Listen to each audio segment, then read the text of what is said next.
In the grand mansion that stood like a silent king on the edge of the city, wealth was everywhere yet warmth was nowhere, and for 2 long weeks the most precious soul inside it, the millionaire's young daughter, Alina, had refused every morsel of food, her small body growing weaker while fear quietly swallowed the hearts of everyone around her, because no amount of money, no famous doctor, no imported medicine, and no stern command from her powerful father, Victor Hale, could make her eat.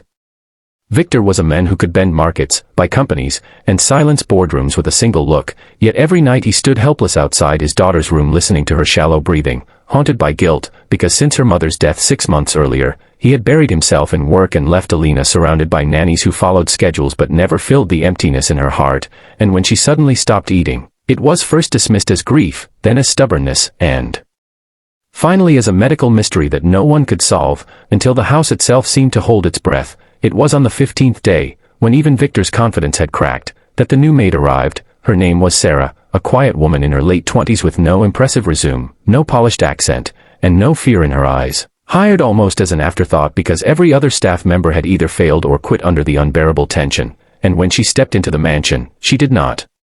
marvel at the chandeliers or the marble floors. She simply noticed the silence, the kind that comes from a child who has stopped hoping. Sarah was warned before she even put down her bag that the girl did not eat, did not speak, and did not respond, and that she should follow instructions strictly. But from the very first moment she saw Alina curled up on her bed clutching an old, worn-out scarf that once belonged to her mother, Sarah did something no one else had done. She sat down on the floor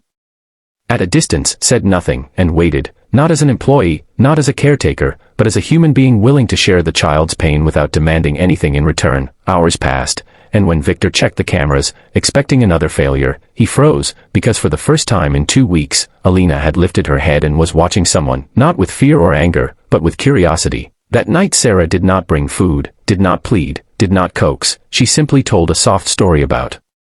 a little bird who lost its mother and forgot how to eat because food tasted like loneliness, and though Alina said nothing, a tear slid down her cheek, and that single tear broke something open inside the mansion. The next morning, while the doctors argued and Victor paced, Sarah did the impossible. She placed a small bowl of warm soup on the table, sat beside it, and began to eat it herself slowly, savoring each spoonful, talking gently about how her own mother used to make the same soup when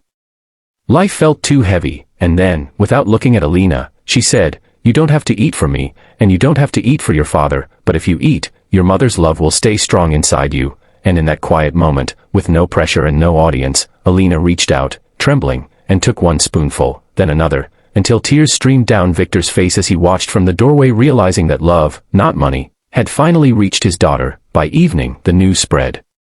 through the house like a miracle, but Sarah did not celebrate, because she knew the impossible was not the soup, it was the trust. And over the following days, Alina began to eat again, to speak again, and to laugh again, slowly filling the mansion with sounds it had forgotten, while Victor, shaken to his core, sat with his daughter every night for the first time in months, learning that presence mattered more than protection. When he finally asked Sarah how she did it, she answered simply, "I